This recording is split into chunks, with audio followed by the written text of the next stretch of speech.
बिस्मिल्लाहिर्रहमानिर्रहीम। अस्सलाम वालेकुम। अगर आपको बार बार पेशाब आने की हाजत महसूस हो रही है या आपको बार बार पेशाब आता है तो ये नुस्खा इस्तेमाल करें। अमूमन सर्दियों में बार बार पेशाब आता है।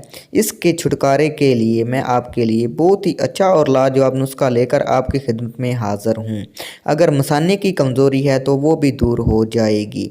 तो ये नुस्खा बनाकर ज़रूर इस्तेमाल करें और दुआओं में याद रखें। ये नुस्खा सिर्फ 2 चीज़ों पर मुश्तमिल है और बनाने में भी बहुत आसान है, इसलिए बनाकर ज़रूर इस्तेमाल करें और दुआ में याद रखें।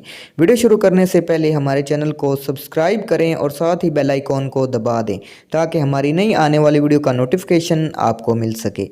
तो नुस्खा आप नोट कर लें। आपने पहले 1 छटांग भुने हुए चने खाने हैं और ऊपर से आपने थोड़ा सा गुड़ खा लेना है।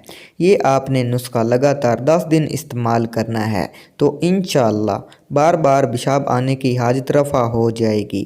अगर ये मसला बूढ़े अफराद को है तो ये नुस्खा ज़्यादा इस्तेमाल करें। यह नुस्खा बहुत ही मुजरब और आसान है, इसलिए बनाकर ज़रूर इस्तेमाल करें और दुआओं में याद रखें। अगर वीडियो आपको पसंद आए तो आपने इसे ज़रूर लाइक करना है, चैनल को सब्सक्राइब करना है। मिलते हैं अगली वीडियो में। अल्लाह हाफिज़।